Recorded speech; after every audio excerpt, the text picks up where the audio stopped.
So hello friends, welcome to let's explore and I am Anant. जैसे मैंने आप सबको बताया था और मेरे कुछ स्टूडेंट ने रिक्वेस्ट भी किया था कि सर कैसे आप एग्ज़ाम में without pen and paper orally कैसे क्वांटिटेटिव एप्टीट्यूड के क्वेश्चन सॉल्व करते हो, उसका एक लाइव डेमो हमारे साथ शेयर कीजिए कि कैसे आप एग्ज़ाम में एक्चुअली एग्ज़ाम सिचुएशन में कैसे आप एक क्वेश्चन सॉल्व करते हो ताकि हमें हेल्प मिल सके। तो इस वीडियो में हम देखेंगे कि कैसे हम लास्ट के टाइम में, मतलब जो एग्ज़ाम में आखिर के मिनट होते हैं, यानी कि 20 मिनट में जो आखिर के 5-7 मिनट में होते हैं, वहाँ पे हम कैसे 5 मिनट में एटलीस्ट 10 वार प्रॉब्लम कैसे सॉल्व कर पाएँ। तो यहाँ पे मैं 5 ऐसे वार प्रॉब्लम ले रहा हूँ जो थोड़े से मॉडरेट लेवल के हैं, उतना ज़्यादा टफ भी नहीं है, उतना ज़्यादा ईजी भी नहीं है। तो उस तरह के वार प्रॉब्लम को कैसे मैं ओरली करता हूँ, तो वो मैं बात बताऊँगा। यहाँ पे मेरा स्ट्रैटेजी क्या रहता है, उसके साथ साथ आप कैसे सॉल्व कर सकते हो orally with minimum use of pen and paper. अगर आपको कभी पेन एंड पेपर का यूज़ करना भी पड़े तो वो मिनिमम होना चाहिए। इससे आपको क्या हेल्प मिलेगा, आपका जो स्पीड है वो बढ़ जाएगा। आप लास्ट के 2-3 मिनट में इजीली 5 से 6 क्वेश्चन तो इजीली सॉल्व कर ले जाओगे। और मैं आपको मतलब ये चीज़ आपको मैं एश्योर करता हूँ, ये जो मैं सीरीज़ ला रहा हूँ ये एक वीडियो नहीं होगा, ये एक सीरीज़ ऑफ वीडियो होगा। ये सीरीज कंप्लीट होने के बाद आपको वार प्रॉब्लम में प्री में कोई भी दिक्कत नहीं होने वाला और आपका स्पीड बढ़ जाएगा। तो इस वीडियो में थोड़ा बेसिक भी बताऊंगा और कुछ प्रॉब्लम भी सॉल्व करूंगा। तो नेक्स्ट सेशन से सिर्फ प्रॉब्लम ही सॉल्व करेंगे, ज़्यादा बेसिक के बारे में बात नहीं करेंगे। चलते हैं पहले स्लाइड पे। इससे पहले वीडियो स्टार्ट करूँ, मैं आपको रिक्वेस्ट करना चाहूँगा, अगर आपने अभी तक चैनल को सब्सक्राइब नहीं किया तो प्लीज़ चैनल को सब्सक्राइब कर लीजिए और ये वीडियो को अपने फ्रेंड के साथ शेयर ज़रूर कीजिए। फर्स्ट, जो कोई भी प्रॉब्लम हो जाए, वार प्रॉब्लम हो जाए या फिर डीआई हो जाए, उसको ओरली सॉल्व करने के लिए विथ स्पीड एंड एक्यूरेसी आपको ये 4 चीज़ पे ध्यान रखना ज़रूरी है। एक है प्रैक्टिस, यानी कि आपको बहुत ज़्यादा प्रैक्टिस करना पड़ेगा ताकि आप कॉन्फिडेंस हो, मतलब आपको आएगा कि आप ओरली सॉल्व कर रहे हो तो ठीक कर रहे हो, गलत नहीं कर रहे हो, एक्यूरेटली कर रहे हो। अगर गलत हो जाता है तो आपको क्या होता है, जो मतलब जितना भी आप टाइम दियो वो वेस्ट हो जाता है और आपका नेगेटिव मार्किंग भी हो जाता है। ये चीज़ आपको ध्यान में रखना है क्योंकि बैंकिंग में बहुत ज़्यादा कंपटीशन होता है। 0.25 मार्क भी बहुत इंपॉर्टेंट होता है। अगर एक गलती हो जाता है तो वो तो 1 मार्क लेके जाता है, उसके साथ साथ 0.25 मार्क भी आपका डिडक्ट हो जाता है। सेकेंड थिंग क्या है, कॉन्सेंट्रेशन। ये चीज़ आपको ध्यान में रखना है। अगर आपको एग्ज़ाम में ऐसा ज़रूर आएगा, अगर आप 10 से 15 एग्ज़ाम दोगे तो आपको ऐसा ज़रूर एक टाइम आएगा आप कंसंट्रेशन में आपका थोड़ा लैप्स होगा या फिर कंसंट्रेट आप नहीं कर पा रहे होगे ड्यू टू सम आपका कोई भी प्रॉब्लम हो सके, पर्सनल प्रॉब्लम हो सके, फैमिली प्रॉब्लम, कोई भी प्रॉब्लम की वजह से आप एग्ज़ाम में कंसंट्रेट नहीं कर पा रहे हो। अगर उस टाइम में आप ओरली सॉल्व करने की कोशिश करोगे तो गलत होने का चांसेस ज़्यादा है, तो वहाँ पे आप पेन एंड पेपर का यूज़ थोड़ा ज़्यादा करना। Second thing, confidence. आपको सेल्फ कॉन्फिडेंस होना चाहिए कि मैं हाँ ये मैं सॉल्व कर रहा हूँ, ये मैं कैलकुलेट कर रहा हूँ तो ये सही है। ये जो कॉन्फिडेंस वो कहाँ से आएगा, प्रैक्टिस से आएगा। और आपका जो कैलकुलेशन स्पीड है, आपका जो कैलकुलेशन कैपेसिटी है, उसको बढ़ाना पड़ेगा। वो बढ़ने से जाके आपको कॉन्फिडेंस आएगा। अगर आप मतलब 25 से अगर 2 का मल्टीप्लाई करते हो, अगर आपको ओरली मालूम नहीं है तो आपको कॉन्फिडेंस नहीं आएगा। मैं एक एग्जांपल देके बता रहा हूँ, तो ये चीज़ आपको ध्यान में रखना है। और फोर्थ थिंग क्या है, बेसिक। आपको एक चीज़ मालूम होना चाहिए, कोई भी शॉर्टकट हो जाए, कोई भी शॉर्टकट, वो कहाँ से आता है, बेसिक से आता है। अगर आपको बेसिक मालूम नहीं है तो आप शॉर्टकट कभी भी मतलब या फिर खुद भी शॉर्टकट बना नहीं पाओगे, या फिर कोई भी अगर शॉर्टकट बताता है तो आप उसको ज़्यादा दिन तक याद नहीं रख पाओगे और एग्ज़ाम में इम्प्लीमेंट नहीं कर पाओगे। तो ये 4 चीज़ आपको ध्यान में रखना है। चलते हैं पहले क्वेश्चन की ओर। तो ये आपका पहला क्वेश्चन, यहाँ पे आप देख सकते हो मैंने थोड़ा सा ईजी लेवल का क्वेश्चन रखा हुआ है, रेशियो एंड प्रोपोर्शन का क्वेश्चन ही है। तो यहाँ पे क्या दिया गया है, क्वेश्चन सॉल्व करने से पहले मैं आपको एक चीज़ बताना चाहूँगा। यहाँ पे आपको मैं समझा रहा हूँ कि कैसे मैं सॉल्व कर रहा हूँ। अगर मैं एग्ज़ाम में होता, एग्ज़ाम के कंडीशन में होता, तो मुझे ये क्वेश्चन 10 से 15 सेकंड लगते, क्योंकि मैं आपको समझा रहा हूँ। इससे 1 मिनट भी लग सकता है। इससे आपको नहीं लेना है कि मुझे इतना टाइम लग रहा है तो आपको कितना टाइम लगेगा, क्योंकि मैं आपको यहाँ पर समझा रहा हूँ।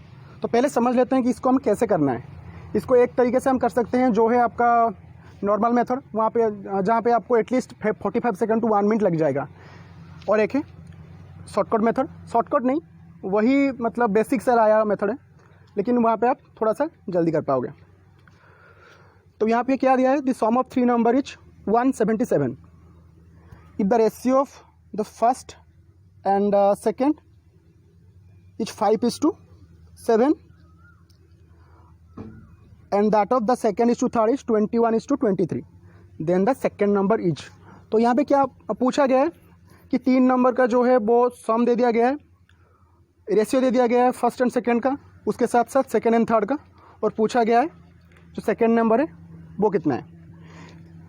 यहाँ पे आपको एक चीज़ करना है, पहले क्या दिया गया है, फर्स्ट एंड सेकंड नंबर का रेशियो दिया गया है, कितना दिया गया है 5:7. फिर क्या दिया गया है, सेकेंड एंड थर्ड नंबर का जो रेशियो दिया गया है वो कितना दिया गया है 21:23. तो ये दोनों को आपको जो 7 एंड 21 है इसको आपको इक्वलाइज करना है. कैसे इक्वलाइज करना है, इसके साथ अगर आप 3 का मल्टीप्लाई करोगे तो वहाँ पे कितना बन जाएगा 15:21. ये आपका कितना बन जाएगा 15:21, यानी कि जो टोटल रेशियो बन जाएगा वो 15:21:23. तो टोटल जो सम दिया गया है वो सम कितना है 177. तो अगर आप 15, 21 और 23 का एडिशन करोगे तो आपका कितना आएगा 21, 23, 44, और जो अगर 15 का ऐड करोगे तो आपका आ जाएगा 59. यानी कि 59 बराबर कितना होता है 177. यहाँ पे 59 एक्स भी ले सकते हो या फिर 59 मतलब यूनिट भी ले सकते हो. अगर आप बहुत दिन से मतलब सॉल्व कर रहे हो क्वेश्चन तो आपको एक्स लेने की ज़रूरत नहीं, इजीली 59 यूनिट लेके आप मतलब कर भी सकते हो. तो 59 यूनिट बराबर 177. तो एक यूनिट बराबर कितना हो जाता है, एक यूनिट बराबर हो जाता है 3. कैसे बना 177/59, कितना बन गया 3. तो सेकेंड नंबर पूछा गया था, तो सेकेंड नंबर कौन सा है 21. 21 यूनिट बराबर कितना बन जाएगा आपका 63. यानी कि जो इनका इसका आंसर है वो कितना हो गया आपका 63. तो इसको आपको बिना पेन एंड पेपर भी आप इजीली कर सकते हो अगर आपको रेशियो प्रोपोर्शन आता है. चलते हैं नेक्स्ट क्वेश्चन पे.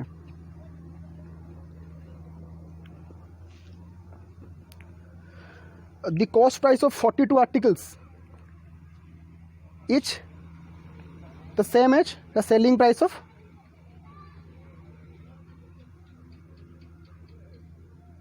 थोड़ा सा वेट कर लीजिए. हाँ, यहाँ पे क्या पूछा गया है, the cost price of 42 article is same as the selling price of x article. If the profit is 50/3%, then what is the value of x. आपको इस चीज़ को सॉल्व करने के लिए जो प्रॉफिट एंड लॉस का जो कॉन्सेप्ट होना चाहिए वो क्लियर होना चाहिए. अगर आपका क्लियर होगा तो आपको ये चीज़ मालूम होगा कि जो प्रॉफिट काउंट होता है वो किस पे होता है, कॉस्ट प्राइस से होता है. तो यहाँ पे क्या दिया गया है, 42 आर्टिकल का जो कॉस्ट प्राइस है वो कितना है, एक्स आर्टिकल का सेलिंग प्राइस के बराबर है. अगर प्रॉफिट होता है 50/3%, 50/3% कितना होता है 50/3% कितना होता है, यानी कि वो कितना हो जाता है 300 में 50 का प्रॉफिट हुआ है, परसेंट है ना, तो नीचे आके 100 का गुना हो जाएगा. तो इसका मतलब ये होता है कि 300 रुपीज़ में आपका 50 का प्रॉफिट होता है. तो 300 कितना हो गया आपका कॉस्ट प्राइस हो गया. ये क्यों बोल रहा हूँ मैं 300 कैसे कॉस्ट प्राइस हुआ, मैं आपको पहले बोल चुका हूँ जो प्रॉफिट कैलकुलेट होता है वो कॉस्ट प्राइस में कैलकुलेट होता है. यानी कि अगर आप 300 के साथ आप 300 के साथ अगर 42 का मल्टीप्लाई करोगे तो आपका कितना आ जाएगा,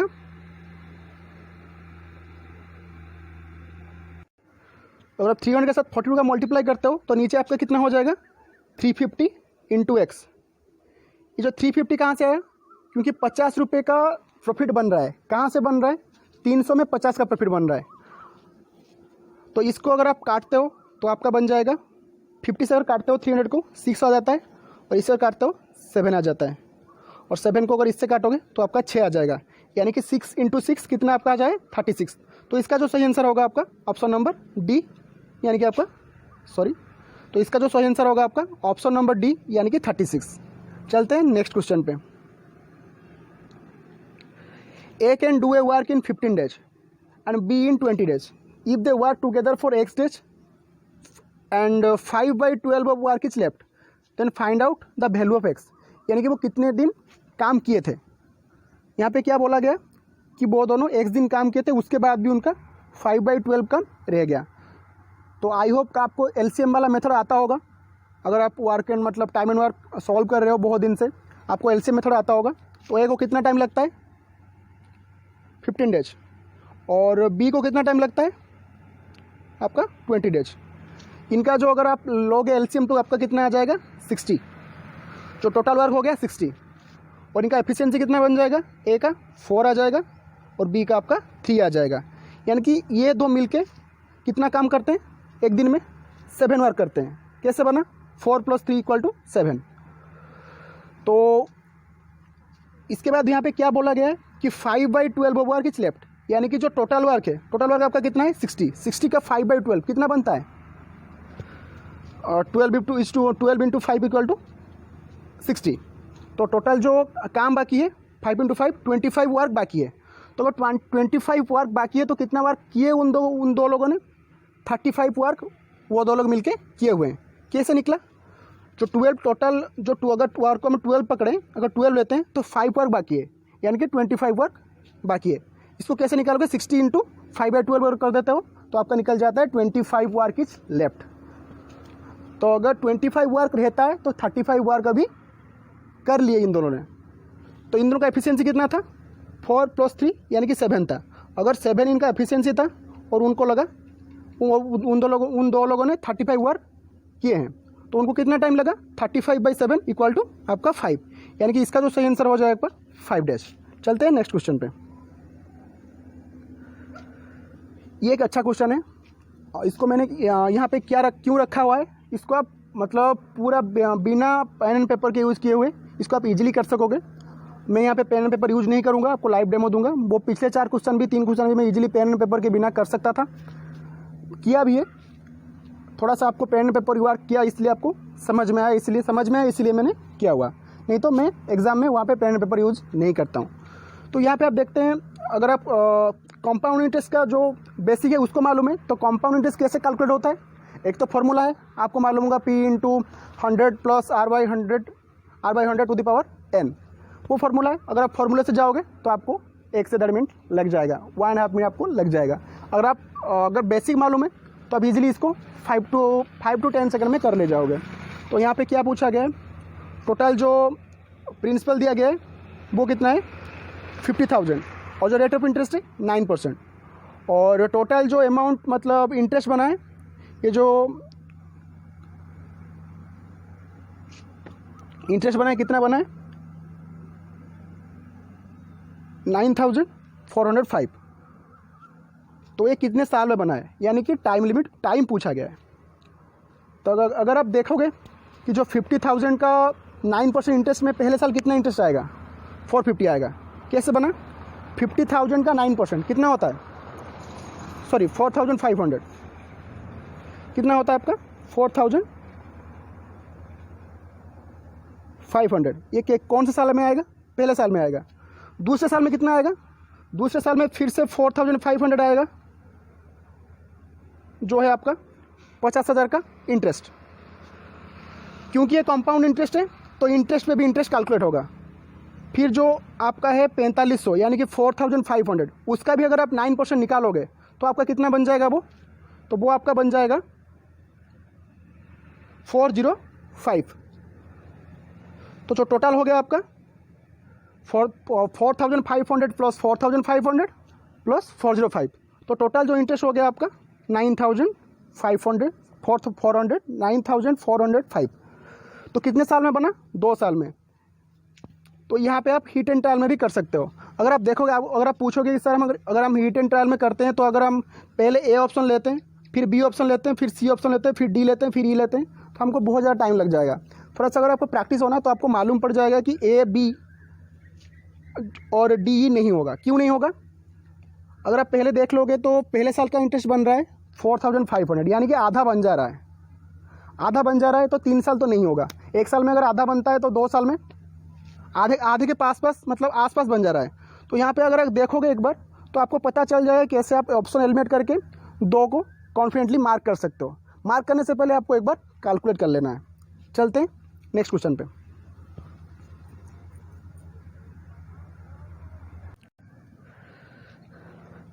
ए papaya tree was planted 3 years ago, यानी कि 3 साल पहले पपाया ट्री प्लांट किया गया था.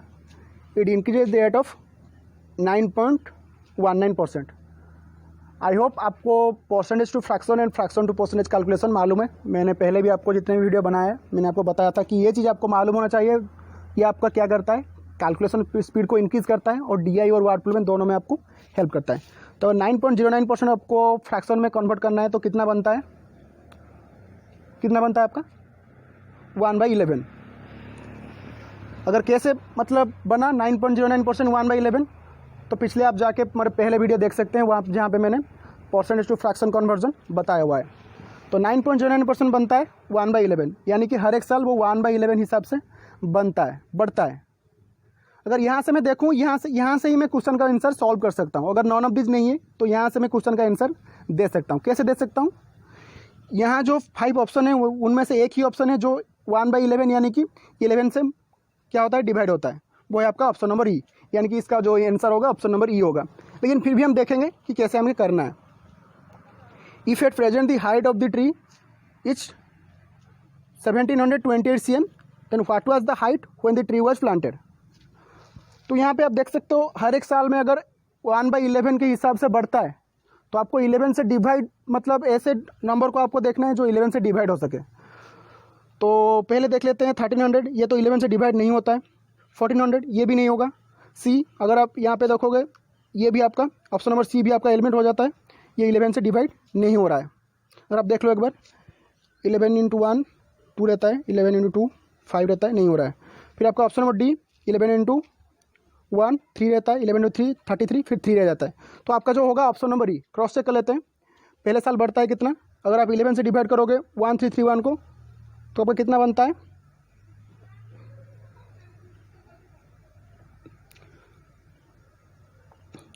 इलेवन इंटू 1, फिर कहता है 23, 11 × 2 121, आपका आ जाता है 121.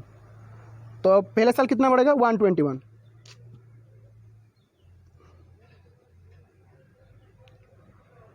1331 प्लस 121 कितना हो जाता है आपका 2 325 314 1452. फिर दूसरे साल कितना बढ़ता है 1452 का 1/11. अगर आप इस तरह से करके ले जाओगे तो आपको पता चल जाएगा कि 3 साल के बाद ये कितना बनता है 1728. तो आई होप आपको पता चल गया होगा कैसे हम अपना कैलकुलेशन स्पीड को बूस्ट करें, इंक्रीज़ करें और एक्यूरेसी के साथ without pen and paper and minimum use of pen and paper कैसे एग्जाम में हम क्वेश्चन को सॉल्व कर सकें, ताकि जो लास्ट के 2-3 मिनट बचते हैं उसको हम परफेक्टली यूटिलाइज कर सकें और 35 आउट ऑफ 35 क्वान्टिटेटिव एप्टीट्यूड में प्री में इजीली कर ले जाएँ, चाहे वो PO प्री हो या फिर आपका क्लर्क प्री हो. तो thank you for watching. I hope आपको ये वीडियो पसंद आया. थोड़ा मेरा तबीयत ख़राब है, इसीलिए मतलब गला भी ख़राब है, इसीलिए थोड़ा साउंड में दिक्कत हो रहा था. तो आई होप यू अंडरस्टैंड. और इसका मैं, अगर आपको अच्छा लगा हो तो आप कमेंट में बोल सकते हो. इसका मैं सीरीज़ लाऊंगा. नेक्स्ट वीडियो 1-2 दिन में अपलोड हो जाएगा.